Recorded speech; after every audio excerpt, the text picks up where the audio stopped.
Even when I first held the sealed envelope in my hands, I had a feeling of great portent. The envelope itself seemed ordinary enough. The return address gave the sender as a Mr. Nehemiah Jabbok, an antiquated name if ever I saw one, but such names do still persist in the rural pockets of the nation.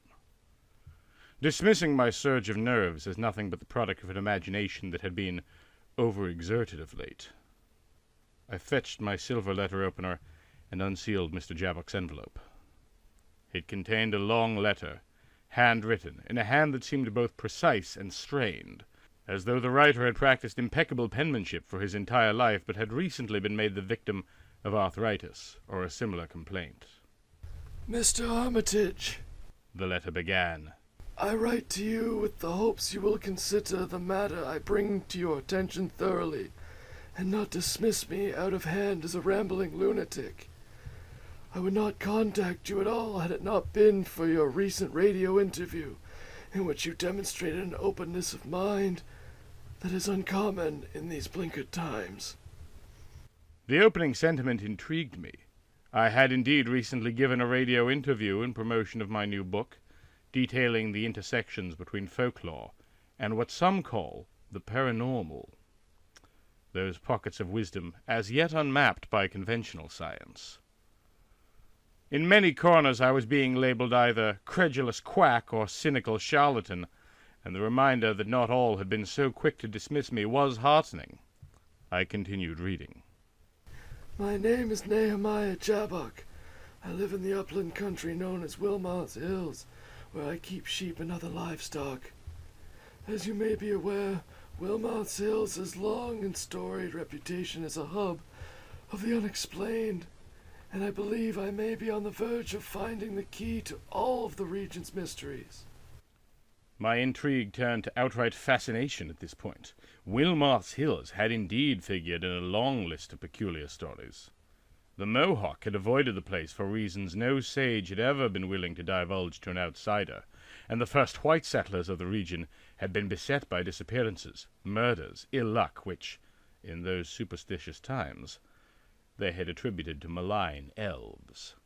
There were 9 houses supposed to be haunted in the surrounding townships, as well as a bridge that had been the site of dozens of unexplained crashes by covered wagon, bicycle, and automobile, and along which animals refused to cross.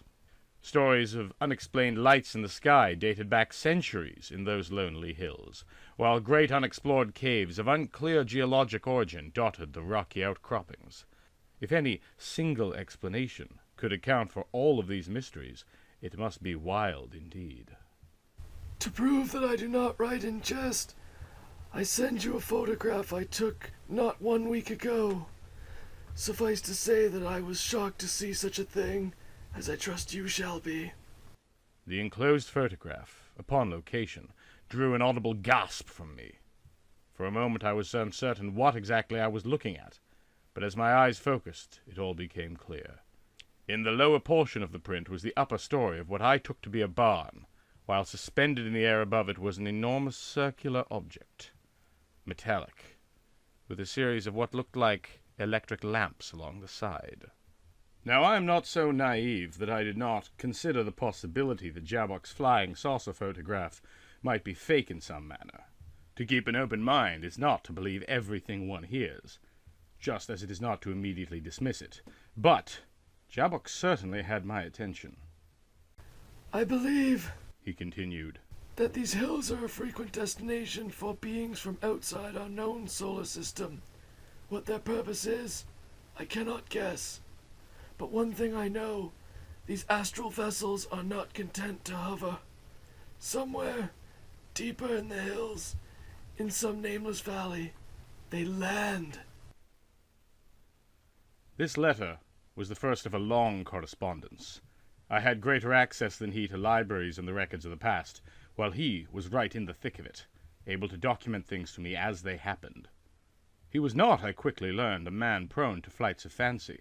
There was nothing of ego in his speculations, no determination to be proven right. He seemed indeed to dislike guesses of any kind, limiting his reporting to what he directly saw, and occasionally even upbraiding me when my own letters grew overly conjectural. His questions for me were as varied as the breadth of our investigation.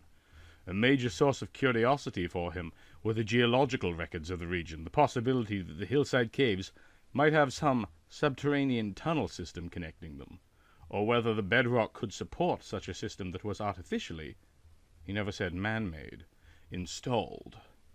The surveys I was able to access were inconclusive on that front, as none of them were ever able to account for the existence of the caves in the first place, the entire region being devoid of limestone, which, I learned, is key to a cave's formation.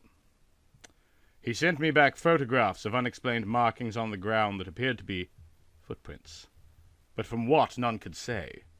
Pictures of where his neighbor's corn had been crushed flat, accompanied by his own sketched reconstructions of the greater patterns that would have been visible from the air in the depressed crop. Some resembled ritual glyphs I had seen in my study of the occult, images associated with nameless witch cults and forgotten gods. What could it mean that these ritual markings were made in so grand a size, imprinted into a cornfield? One thing we agreed on almost immediately was the need for absolute secrecy. Initially, this was a purely practical concern. I was afraid that if any details were made public before we had a full story together, proof and all, the disbelief and ridicule could inoculate the public against accepting the truth. I assumed initially that this was Jabbok's concern as well, but as our correspondence continued, I began to suspect that the old farmer had fears he declined to speak of the reach of our elusive quarry. Once I did address these concerns directly, mentioning that should the visitors prove hostile, his proximity to them might be very dangerous. He assured me that he kept his shotgun within reach at all times when leaving his property, and that should he need to turn tail and run, he kept the keys to his truck within the vehicle at all times, for quick flight. Each month I awaited Jabbok's updates with great enthusiasm. Finally there arrived a letter that was unusual for him, in that the address on the envelope had been filled in a different hand. Perplexed, I tore open the envelope, with uncharacteristic impatience, finding that this month's letter was the product of a typewriter, rather than Jabbok's own hand. Please forgive, Mr. Armitage, that this letter is typed. My health has been declining of late, and I lack the strength to compose by hand. I implore you to come immediately to Wilmoth's Hills. I have made a breakthrough in our investigation that cannot be expressed in a mere letter.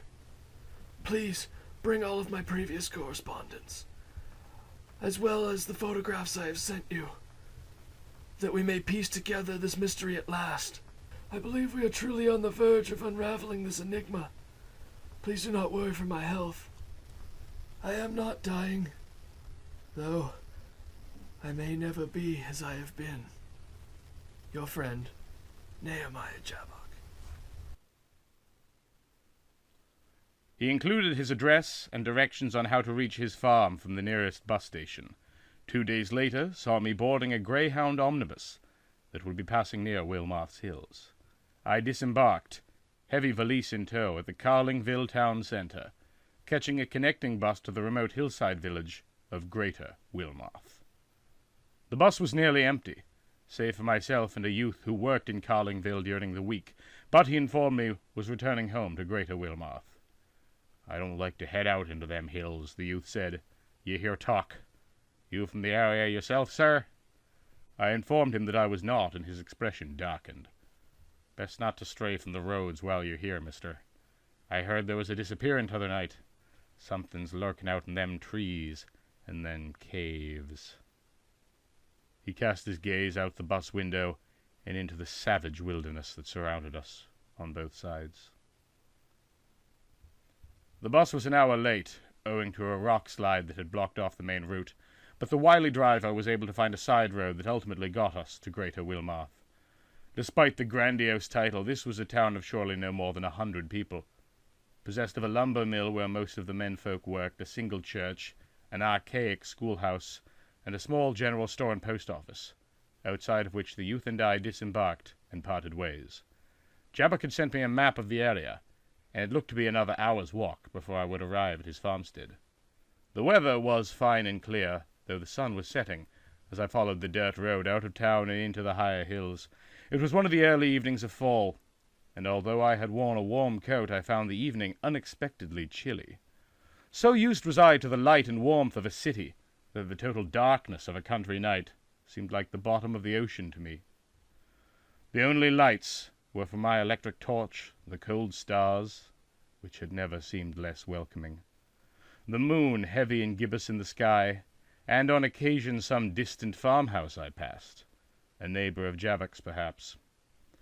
The night was still and quiet, save for the music of crickets and the intermittent hooting of an owl somewhere among the empty pastures. Finally I came to what was marked on Javok's map as his own property. The barn I recognized immediately, even in the dark, as the one above which that saucer-like apparition had passed in the Kodak print. His sheep, which at this hour must have been bedded down in the barn, were silent. Perhaps I had expected to hear some movement and stirring from the flock, but I have no real experience with the animals. Perhaps they are always this quiet. I approached Javok's house, a smallish one-story building of weathered brick, with an extension of alternating log and mortar, and his old truck parked nearby. Hesitantly I climbed the short steps up to his front door, afraid to awake him at this hour, though I had little other option, so late in the evening. I was in luck, however, to find that the old man had left a note on his door, again typed, informing me that the entry was unlocked, and to make myself at home, and informing me that I might stay in the guest bedroom, which would be in the second door on my left from the entry. The door creaked as I opened it. If Javok had gone to bed, as seemed likely, I would want to avoid waking my host. But as I entered the darkened living room, the light switched on, and I saw the old man sitting in his armchair. "Mr. Armitage," he said. It was not a question or an assumption, but a certainty. "Mr. Javok," I nodded. He had not exaggerated the decline in his health. From the earliest letters I had the sense of a man in fairly rude condition, capable of splitting wood and driving sheep with little difficulty, even if his joints gave him a pain that made itself visible in his handwriting. But the old man in front of me seemed withered, shrunken, lying under a heavy blanket in the dark. The kitchen table next to him, I saw in the light, was a mess of old newspapers, shredded paper, full ashtrays, and I noticed a key ring. "I thought you said you kept your keys in the truck," I began to say, but he cut me off. "You have brought everything?" he said, his staring, dark-rimmed eyes fixating on my valise. "Yes, I did exactly as you had instructed." His lips parted into a harsh grin, and he gave an unnerving chuckle. "Excellent. Let us begin, then." "Shall we wait until morning? I don't want to keep you from—" "Nonsense, Armitage. This is far too important to wait." He cast a wary glance at the window, as though expecting to see something staring through at him. Apparently satisfied that we were indeed alone, he gestured to a closed door on his left. "I have assembled all the evidence together in the next room. Have a look at it. I will be with you shortly. I promise you, those naysayers in the city will not be able to dismiss what I have found."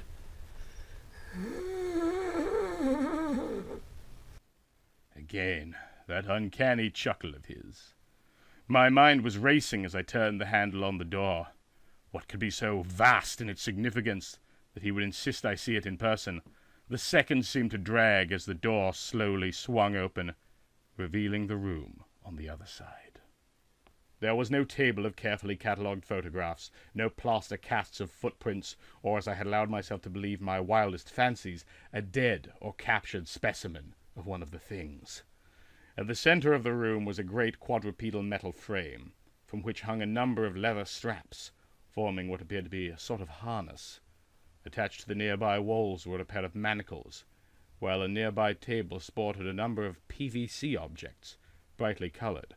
They were tall and comparatively narrow in shape, like bizarrely rounded candles, but beyond that had a great variation in both form and size, ranging up to truly cyclopean proportions.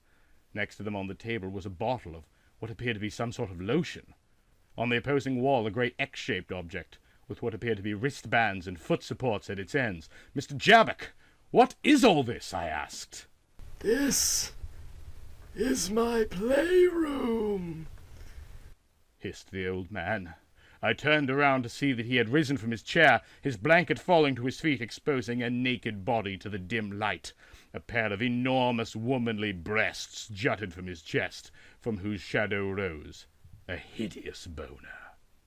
I brought you here, Armitage, for one purpose.